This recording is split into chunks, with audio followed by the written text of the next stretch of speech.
고린도 교인들이 바울 사도에게 편지를 보냈습니다. 그런데 그 편지를 보니 요식하게는 적혀 있는데 교만함이 가득함을 봅니다. 바울에게 질문하는 형식이긴 하지만 이미 그들 안에는 답을 정했고 그 답을 벗어난다면 바울도 적으로 간주할 것 같은 내용입니다. 그리고 바울이 그들이 보낸 편지의 말이 틀린 것은 아니네요 라는 말을 한다면 그 부분만 발췌해서 교묘하게 거봐라, 바울도 우리 말이 맞다고 하잖아. 그러니 우리만 맞고 너희는 틀렸어. 내가 너희들보다 더 뛰어난 존재고 나은 존재야. 그러니 너희들은 내가 만들어 놓은 줄에 서야만 해. 내 편이 아니면 너희들의 인생은 꼬이고 하등한 존재로 여김을 받을 거야. 그런 교만한 마음이 깔려있는 편지인 것을 바울 사도가 간파한 것입니다. 그래서 사도 바울은 우리가 다 지식이 있는 줄 알지만 지식은 교만하게 하며 사랑은 덕을 세운다고 말을 하며 고린도전서 8장을 시작합니다. 여러분, 사랑이 없는 지식은 교만할 뿐입니다. 사랑이 없다라는 것은 자기밖에 모른다는 말이고 자기만 사랑한다라는 것입니다.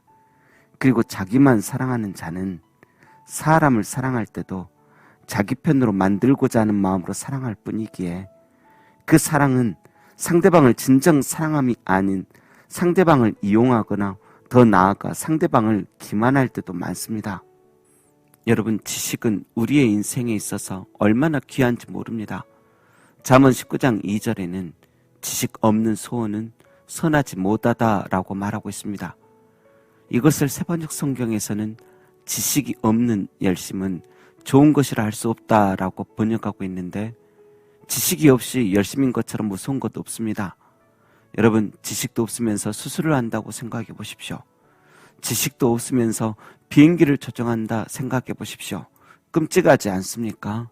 지식 없이 열심인 것은 악한 것입니다. 지식이 없는 백성은 망하는 것입니다. 그래서 호세아 4장 6절에 내 백성이 지식이 없으므로 망하는도다 라고 말씀하셨고, 베드로후서 3장 18절에는 오직 우리 주 곧 예수 그리스도의 은혜와 그를 아는 지식에서 자라가라 말씀하셨습니다. 아모스 8장 11절에는 여호와의 말씀을 듣지 못한 기갈이 있다 하셨고, 잠언 22장 12절에 여호와의 눈은 지식 있는 사람을 지키신다고 하셨으며, 잠언 2장 10절에는 지식이 내 영혼을 즐겁게 할 것이라고도 하셨습니다. 그런데 문제는 지식이 잘못 들어가면 이게 교만을 가져오며 거짓과 선입견으로 발전해버리기도 한다는 것입니다. 그래서 2절에도 만일 누구든지 무엇을 아는 줄로 생각하면 아직도 마땅히 알 것을 알지 못하는 것이요 라고 말씀하십니다. 이단 사이비들의 특징이 무엇입니까?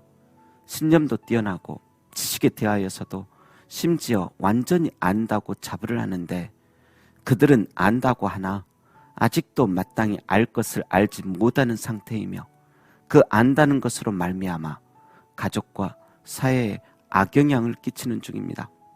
그들은 하나님께 영광 돌린다 하지만 어떤 특정 교주와 사람들에게만 영광 돌리고 있으며 만나는 사람들과 계속되는 다툼을 일으키고 있으며 그 아는 것으로 인하여 상처, 아픔, 분쟁의 씨앗만 되고 있습니다. 여러분, 가만히 생각해 보십시오. 누가 우리를 힘들게 합니까? 자칭 안다는 사람들이 힘들게 합니다. 그들이 편을 갈라놓고 서로 다툼을 일으키고 있는 것입니다. 이 한평생 사랑만 하고 살아도 부족한 게 인생인데 그 거룩하고 숭고한 인생을 엉성하고 교만한 고작 몇십 줄 외운 지식으로 타인을 비웃고 편을 갈라놓고 살아간다는 것은 얼마나 인생의 비극입니까? 여러분, 베드로후서 1장에는 너희 믿음의 덕을, 덕의 지식을, 지식의 절제를 가지라고 말씀합니다.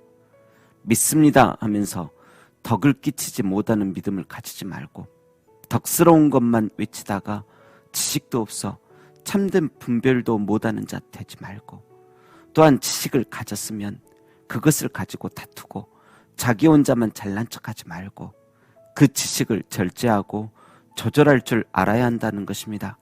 때로는 혼자 잘난 척하는 것처럼 보이더라도 참된 바로잡음을 위하여 정의가 하수같이 흐르게 하기 위하여 타인에게 욕을 먹더라도 여러 가지 잘못된 법안을 발의하는 악한 사단의 하수인들 같은 이들에게 대항하며 우리의 후세대들의 바른 교육과 신앙을 위하여 그 지식을 사수해야 할 때가 있습니다. 그런데 그런 특별한 경우를 제외하고는 지식을 절제하지 못하기에 그 지식 때문에 교만해지고 분쟁이 그치지 아니하며 오히려 남들도 상처를 입히는 경우도 많습니다. 욥기에도 보면 욥의 똑똑한 새 친구들이 와서 맞는 말들을 하긴 하는데 결국 욥의 심령에 상처만 주지 않습니까? 여러분, 불의를 기뻐하지 않으며 진리를 위하여 일어나야 할 때와 우리가 지식이 있다는 것에 대해 과연 바른 지식인지 스스로 조사를 해보고 알수록 더욱 겸손해져야 할 때가 있습니다. 나의 지식이 과연 그리스도 앞에서 회개하며 순종하며 사랑함으로 얻은 참된 지식인가? 아니면 내 귀에 듣고 싶은 것만 듣고 정말 들어야 할 하나님의 음성에는 귀를 닫아버린 그런 사람이 아닌가? 나는 막연하게 내가 좋아하는 것에 대해서만 수집해서 얻은 지식인가? 아니면 말씀과 인생 속에서 처절하게 아파해보고 성령 안에서 회개하며 자신의 죄인됨을 알고 그리스도에게 더욱 다가가며 인생 속에서 내 양심이 바르게 되어가는 연단된 지식인가를 분별해야만 합니다.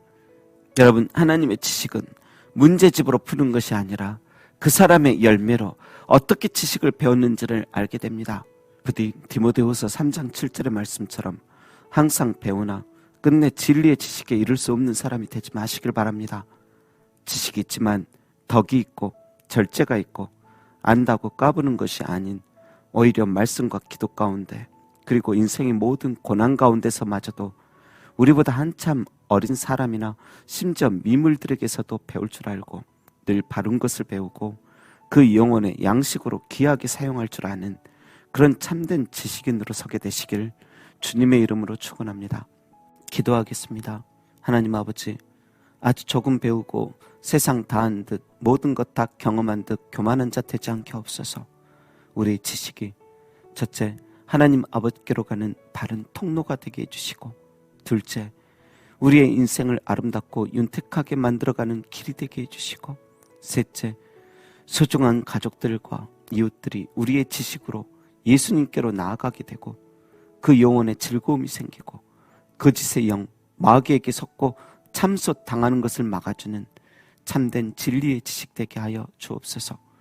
우리가 진리 안에서 더욱 거룩해지고 하늘 기쁨이 넘치기를 진심으로 바라시는 예수님의 이름으로 기도합니다. 아멘.